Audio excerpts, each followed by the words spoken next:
हम लोग जब झालदा से गुजरने वाले थे तो हम लोग को याद आया कि अरे बबलू भाई को खबर कर दी जाए। जब भी साहब के साथ हम लोग इधर से गुजरे तो यहाँ के गुरु भाई या गुरु बहन जितना संभव हो सका हमेशा मिलते रहे। तो उस दिन में कुछ ऐसा ही हुआ और ये बहुत ही कम समय में लेकिन वहाँ चले भी आए। तो मैंने कहा कि कितने सालों से ये कार्यक्रम बन ही रहा है कि हम लोग एक बार झालदा आ जाते हैं, क्योंकि झालदा से भी रांची नज़दीक है, लेकिन झालदा से सबको जाने में कोई दिक्कत है। हम लोगों को रांची से झालदा आने में कोई दिक्कत नहीं है। तो उस दिन हम लोगों ने ये तय किया था कि इसी तरह हम लोग एक दिन के लिए आएंगे और लोगों से, गुरु भाई गुरु बहनों से मिलकर लौट जाएंगे।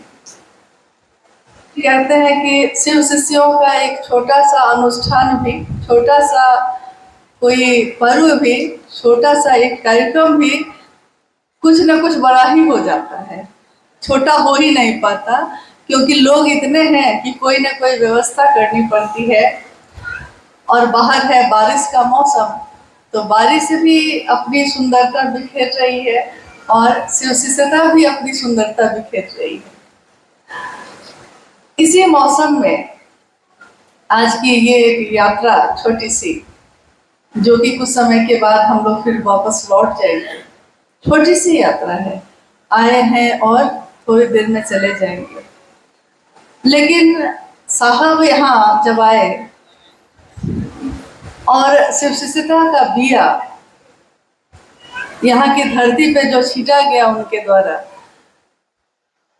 उस बीच में काफी गुरु भाई गुरु बहन आते रहे, जाते रहे, शिव चर्चा होती रही, शिव की बात होती रही।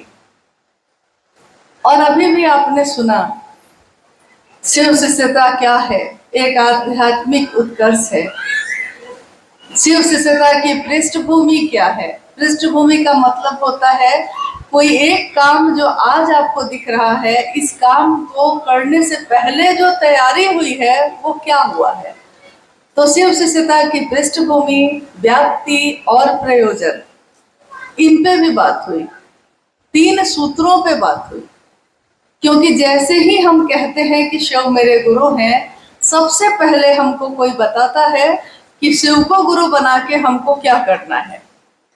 कोई भी काम, कोई भी चीज जब हम अपने जीवन में धारित करते हैं तो उसके बाद हम समझना चाहते हैं कि इसके लिए हमको क्या करना होगा।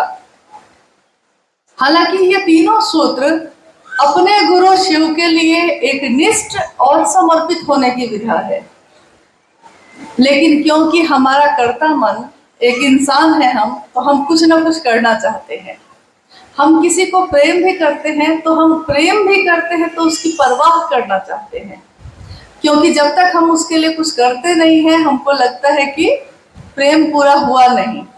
तो साहब ने अपने जीवन की घटनाओं के बाद 3 सूत्रों में उन सारे चीजों का निचोड़ डाल दिया, जिसमें मन ही मन अपने गुरु शिव से दया मांगना है और शिव की चर्चा करना दूसरों से, ताकि हम समझ सके, शिव को नमन करना ताकि मेरा मन भी झुक सके।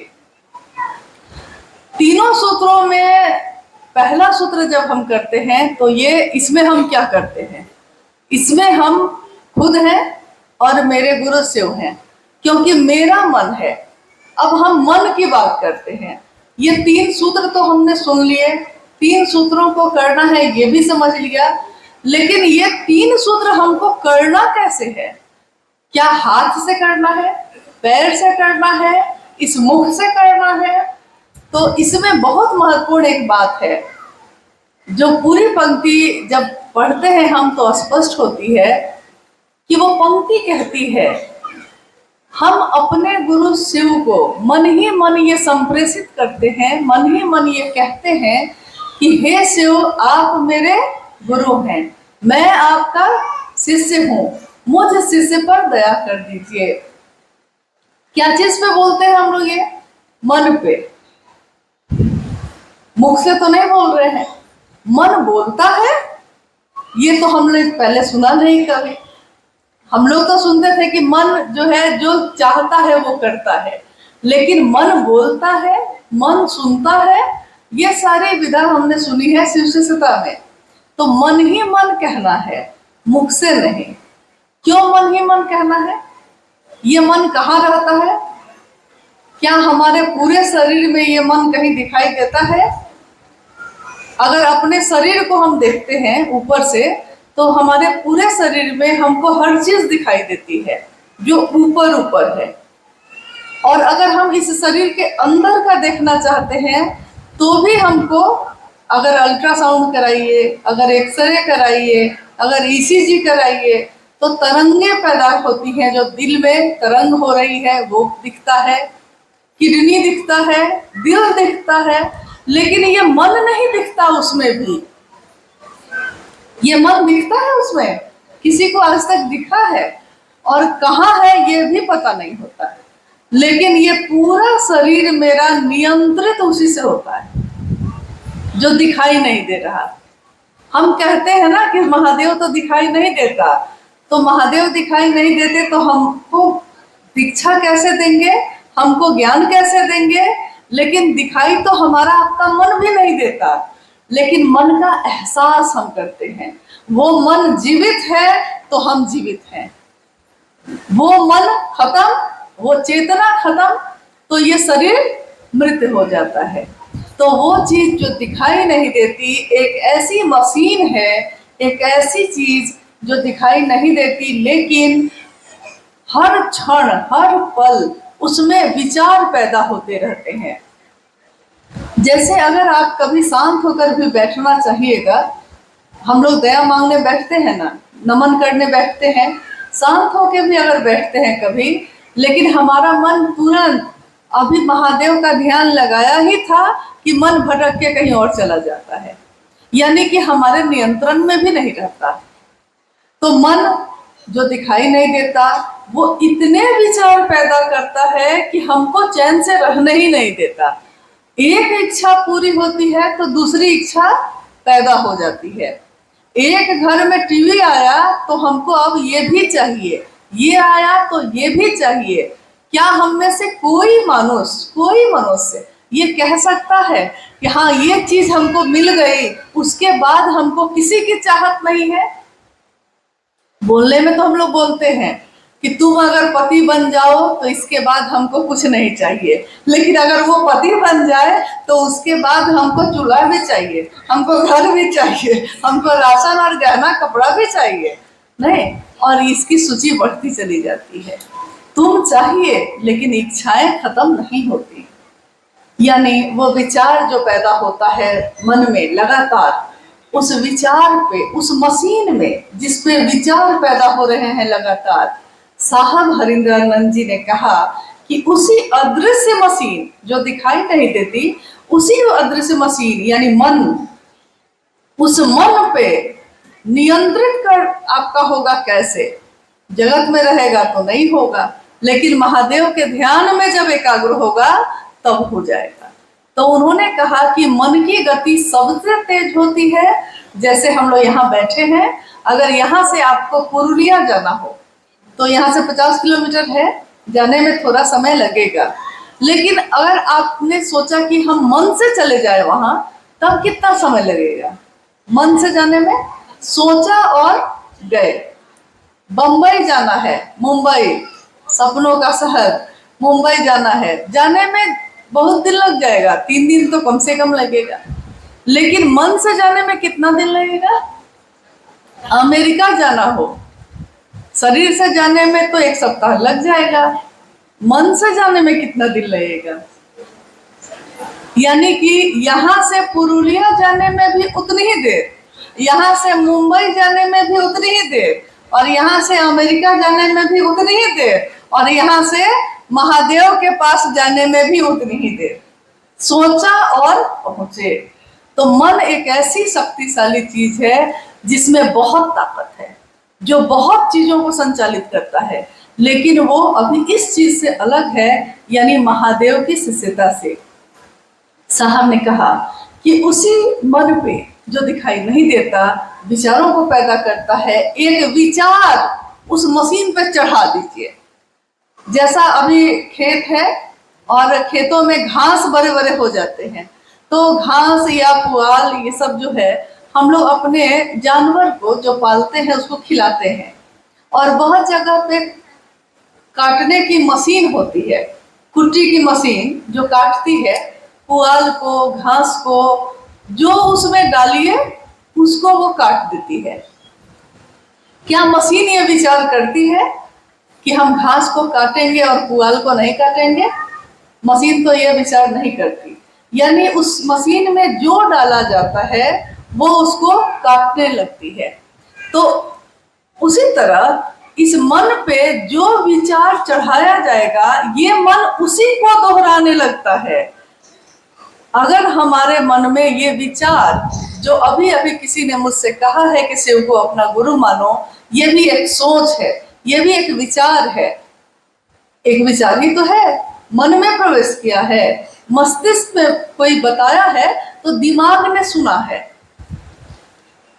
अब ये कहना कि शिव मेरे गुरु हैं और मैं उनका शिष्य हूं, यानी पहला सूत्र, मन ही मन की गति पे, यानी अभी सोचा और महादेव के पास गए, मन की उसी मशीन पे जो विचार पैदा कर रही है, ये विचार बार बार दोहराई जाती है कि हे शिव आप मेरे गुरु हैं, मैं आपका शिष्य हूँ, मुझ शिष्य पर दया कर दीजिए।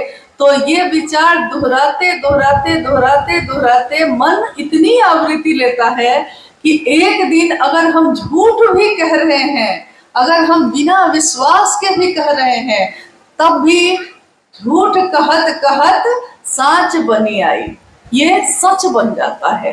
हमारा मन सचमुच में समझने लगता है कि महादेव आप मेरे हैं, मैं आपका हूं, और आप मेरे क्या हैं? तो आप मेरे गुरु हैं।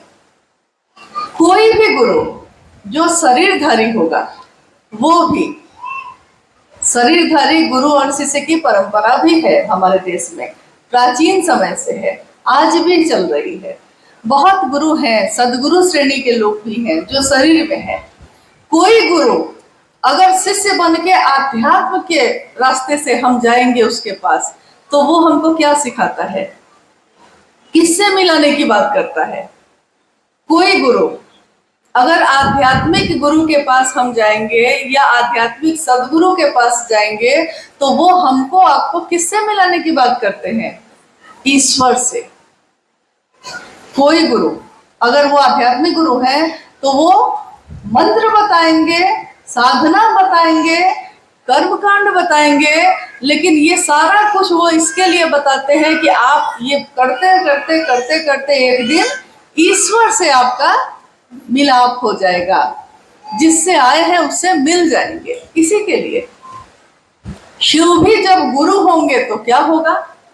महादेव एक तरफ महादेव हैं, देवों के देव महादेव, काल भी जिनसे डरता है वो महाकाल, अघोर है यानी एकदम कोई तरंग नहीं, शांत, अघोर है, कोई घोर नहीं वहां। एक तरफ तो वो ये सब हैं, अनेक रूप हैं उनके, नीलकंठ, नटराज, कपालेश्वर, महेश्वर, कितने रूप, रुद्र हैं वो, जटाधारी हैं वो, पिनाकी हैं वो, कितने रूप हैं, नाम की गिनती करते करते थक जाते हैं, इतने रूप हैं। लेकिन एक तरफ वही महेश्वर गुरु भी है। तो जब गुरु होंगे तो वो किससे मिलवाएंगे हमको, आपको? गुरु का काम होता है ईश्वर से मिलवाना। वो ईश्वर जब गुरु होगा तो किससे मिलवाएगा? स्वयं से ना, क्योंकि वो वही गुरु ईश्वर भी है, महेश्वर भी है। तो पहला सूत्र जब हम कहते हैं, उस सूत्र में हम कहते हैं कि आप मेरे गुरु हैं, मैं आपका शिष्य हूं। अगर कोई रिश्ता जगत में है और उस रिश्ते को हम कहते हैं कि तुम मेरे दोस्त हो, हम तुम्हारे दोस्त हैं, कि हम करते हैं जब किसी काम को, अगर उस काम को बिना समझे हम करेंगे तो उसका वो परिणाम नहीं आता जो होना चाहिए। बिना समझे किए हुए कामों का कोई रिजल्ट नहीं है, लेकिन जिस काम को हम समझ के करते हैं उसका रिजल्ट है। पहले सूत्र में हम महादेव को बार बार यही कहते हैं, गुरु और शिष्य, गुरु और शिष्य। और शिष्य के बाद हम कहते हैं कि मुझ शिष्य पर दया कर दीजिए। दया कह रहे हैं, कृपा नहीं कह रहे हैं। कृपा कहते आए हैं ना हम लोग कि करेंगे तो पाएंगे, यानी कुछ हम करेंगे तब ना हमको मिलेगा। लेकिन जब हम कहते हैं दया, तो दया शब्द का अर्थ होता है कि कुछ भी नहीं किया है, कुछ नहीं आता है, लेकिन तब भी महादेव आपसे हमको ये चाहिए, हमको कुछ नहीं आता है। तो दया किस पे करेंगे वो दया? मान लीजिए नल में पानी आ रहा है, नल का हमने नल को खोला है और वो नल से पानी गिरेगा। कहाँ गिरेगा? जब नल खोलेंगे पानी गिरेगा, तो वो पानी कहाँ गिरेगा? हम कहाँ, क्या उस पानी को लेने के लिए क्या लेके खड़े होंगे? कोई पात्र लेकर खड़े होंगे ना।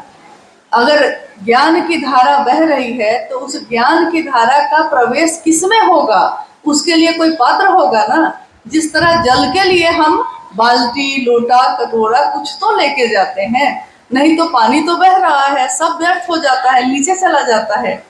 तो महादेव की दया बरस रही है, लेकिन पात्र कहाँ बरसेगी, कहाँ रुकेगी, आके कहाँ प्रवेश करेगी?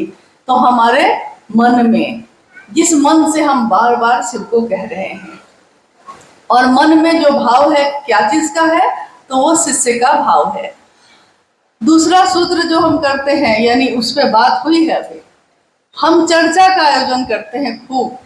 प्रतिदिन हम अपने गांव में, घर में, बगल में, शहर में जाके महादेव की बात करते हैं। लेकिन महादेव की बात करने में साहब हरिंदरानंद जी ने कहा कि ये जो तलवार है एक ऐसी है जो दोनों तरफ से काटती है, इसीलिए बहुत संभल के चलिए। क्योंकि इसमें क्या है ना कि जैसे ही जगत में आप महादेव की बात कहेंगे, तो महादेव की बात जो भी करेगा उसको दुनिया अपने माथे पे रखती है। क्योंकि वो बात किसकी कर रहा है? महादेव की। दुनिया का ये स्वभाव है कि कोई भी चीज, चाहे वो जहरीली से जहरीली चीज होगी, लेकिन अगर वो महादेव से सट गई है, महादेव के साथ नजर आती है, तो दुनिया उसके लिए भी सम्मान रखती है। मतलब कि महादेव जैसा ही समझती है। जैसे अगर बारिश का समय है, आसपास में जंगल है, तो इस मौसम में सांप बहुत निकलते हैं। सांप में जहर है, टेढ़ा चलता है, सीधा कभी नहीं चलता। लेकिन वो सांप अगर मेरे घर में निकल जाए, तो हम अपने जान को बचाने के लिए क्या करेंगे? अगर वो सांप हमारे घर में निकल जाए, बिस्तर पे आ जाए, तो हम अपने प्राण की रक्षा के लिए क्या करेंगे? नहीं चाहते हुए, मजबूरी बस, लेकिन मारेंगे। वही सांप मंदिर में शिवलिंग पे चढ़ जाए तो क्या करेंगे? वही सांप है, स्थान बदला, किसकी संगत ली उसने, कहाँ जाकर रुका है, कहाँ जाकर बैठा है। तो वही सांप जब शिवलिंग पे जाता है, तो शिवलिंग पे जाने के बाद उस सांप को हम सांप भी नहीं कहते, हम कहते हैं कि महादेव ही प्रकट हो गए हैं, हम ये कहते हैं। और सारे लोग भीड़ लगा देते हैं देखने के लिए, यानी कि हम उसके अस्तित्व को भूल जाते हैं और हमको याद आता है महादेव का अस्तित्व। हम भूल जाते हैं उसमें जहर है, हमको याद आता है कि महादेव तो अमृत देने वाले हैं। यानी शिव से, हरि से लागी रहो रे भाई, तेरा बनत बनत बन जाई। महादेव से जो लगा रहता है, दुनिया उसका सम्मान करती है, दुनिया उसके लिए प्यार रखती है, इज्जत करती है। लेकिन जिसके लिए इज्जत करती है, अगर वो सांप की इज्जत होती है, तो सांप जो है उसको भी याद रखना चाहिए कि किसके कारण हो रहा है ये। अगर वो भूल गया तो क्या होगा? फिर वही दुर्गति हो जाएगी। इसलिए साहब ने एक बार कहा था, एक पत्रकार ने उनसे पूछा था कि साहब आपके इतना प्रसिद्ध होने का कारण क्या है? तो साहब ने कहा था कि अगर एक पंक्ति में समझ सकते हैं तो समझिएगा कि सड़क के सांप को किसी ने शिवलिंग पे रख दिया है और सांप को ये याद है कि किसी ने रख दिया है। मतलब किसके कारण हो रहा है, उस कारण को मत छोड़िएगा कभी।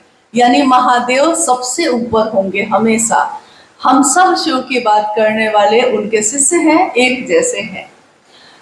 तो यहाँ यही साहब ने कहा कि दूसरा सूत्र जो है सम्मान देता है, प्रसिद्धि देगा, इज्जत देगा, भीड़ बढ़ेगी, सुविधाएं बढ़ेंगी, सब होगा। लेकिन आपको ये याद रखना है, जो चर्चा कर रहे हैं दूसरों से शिव की, उनको ये याद रखना है कि ये शिव की चर्चा इसलिए हम कर रहे हैं ताकि आपका मन तो समझे ही, लेकिन मेरा मन भी समझे। हम आपको स्टेशन लेके जाना चाहते हैं, लेकिन आपको पहुंचाने में हम खुद भी पहुंचना चाहते हैं। महादेव की चर्चा करना मतलब स्वयं और समूह, खुद और जिससे बात की जा रही है, दोनों का मन जब शिव भाव से भरता है, यानी शिव भाव में डूब जाता है, तो शिव की चर्चा मानी जाती है। सिर्फ सुंदर संभाषण करने के लिए शिव चर्चाओं का आयोजन नहीं होता। तीसरे में हम नमन करते हैं, तो नमन भी हमारा आपका मन करता है, और चर्चा भी हमारा आपका मन ही करता है। क्योंकि अगर कोई सुन रहा है तो वो अगर थोड़ी देर के लिए कहीं चला, उसका मन चला भी जाए तो कोई दिक्कत नहीं है, लेकिन जो बोल रहा है उसका मन अगर चला गया तो बोल ही नहीं पाएगा। कैसे बोलेगा? अच्छा, बहुत बार ऐसा हुआ होगा, आप किसी से बात कर रहे हैं और वो आपसे बात कर रहा है, और बात करते करते वो अपने जीवन की कोई बात कहने लगा आपको, लेकिन उसी समय आपका मन कहीं दूसरे, ध्यान आपका कहीं दूसरी जगह चला गया। आपके सामने बैठा है, वो बोल रहा है सारी बात, लेकिन आपका ध्यान कहीं और चला गया, तो क्या होता है? जब वो बात खत्म करता है तो कहता है कि सुने ना, हम कितने दुखी हुए उस बात से, तो आपको याद आता, अरे हम तो इसकी बात ध्यान से सुने ही नहीं, सामने बैठा था लेकिन मेरा ध्यान कहीं और चला गया। यानी कि शरीर से साथ बैठने का कोई मतलब नहीं है अगर सुनने वाले का मन नहीं हो और बोलने वाले का भी मन नहीं हो। यानी तीनों सूत्रों में मन ही सबसे महत्वपूर्ण चीज है। एक साधे सब सधे, तो इस काम को हमको आपको करना है। और शिव की शिष्यता क्रांति नहीं है, कोई ऐसी चीज नहीं है, कर्मकांड नहीं है, ये एक जागरण है व्यक्ति के मानसिक और आध्यात्मिक तल का। व्यक्ति का मानसिक और आध्यात्मिक यानी उसकी चेतना का जो तल है, उस तल पे रोशनी हो जाए। हमारे आपके घरों में जब भी कुछ मंगल होता है हमारा, तो हम क्या गाते हैं? मंगल दीप जले, नहीं गाते? मंगल दीप जले अंधकार दूर भागे। मतलब मंगल दीप जब जलता है तो सारे अंधकार दूर भाग जाते हैं। तो वैसे ही शिव की शिष्यता का प्रकाश जब हमारे मन में, हमारी चेतना में फैलता है, तो हमारे मानसिक और आध्यात्मिक तल पे छाया अंधेरा दूर हो जाता है, पूरी तरह दूर होता है। इस कालखंड में साहब श्री हरिनानंद जी ने शिव को गुरु मानने का आह्वान किया। सामान्य से अति सामान्य लोगों से कहा कि कोई भी शिव को अपना गुरु बना सकता है, चाहे वो किसी भी जाति का हो, चाहे वो किसी भी धर्म का हो, चाहे वो किसी भी वर्ण या संप्रदाय का हो, चाहे वो कोई भाषा बोलता हो, चाहे वो कुछ भी पहनता हो, चाहे वो कुछ भी खाता हो। क्योंकि गुरु और सदगुरु तो शर्त लगा सकते हैं, लेकिन जगत गुरु शिव जैसे ही हम कहते हैं तो सारे शर्त, सारे नियम, सारे कानून, सारी बाध्यता खत्म हो जाती है। फिर जगत गुरु शिव का जब सीमा शुरू होती है तो सारी सीमाएं संकीर्णताओं की टूट जाती है। इसीलिए शिव की चर्चा में आपने देखा है कि हम सब एक साथ बैठने लगते हैं, एक साथ एक थाली में खाने लगते हैं। हम जो पहले ये सोचते थे कि उसका छुआ हम नहीं खाएंगे, वो मेरे यहाँ कैसे आएगा, हमको अब याद भी नहीं आता कि कौन क्या है क्या नहीं है, क्योंकि ये याद आ गया है कि वो इंसान है और वो जीव शिव को अपना गुरु बनाया है। यानी एक बार ऐसा हुआ कि शिव ने इच्छा की तो दुनिया बनी, एको हम बहुश्याम, जीव जंतु पैदा होते गए, बंटने लगे लोग, बढ़ते बढ़ते इतने बट गए कि फिर बांटने को भी कुछ नहीं रहा। तो जब बांटने को कुछ भी नहीं रहता है तो फिर से सबको एक मिला दिया जाता है। नहीं, कोई सामान हम बांटने लगे, बांट रहे हैं, बांट रहे हैं, बांट रहे हैं, जाति में, धर्म में, संप्रदाय में, पुरुष में, स्त्री में, लेकिन सब तो ऊर्जा है शिव की। वही ऊर्जा जो शिव की है, जो परम सत्ता शिव की ऊर्जा है, जब जीव में उतरती है तो हम कहते हैं जीवात्मा है, जब मनुष्य में उतरती है तो मनुष्यात्मा है, और वही ऊर्जा जब परम सत्ता में होती है तो परमात्मा है। ऊर्जा वही है। उसका बंटवारा करते करते फिर होता क्या है कि बांटने को भी अब कुछ नहीं है। तो महागुरु महादेव इस युग में हम सबों के गुरु हुए, ताकि हम सब इंसान सारी संकीर्णता को भूलकर फिर से एक भाव में आ जाए, शिव के भाव में, क्योंकि अब बांटने को कुछ बचा नहीं है। तो महादेव की चर्चा हमारे आध्यात्मिक उत्थान के लिए, हमारे उन्नयन के लिए सबसे सुंदर तरीका है।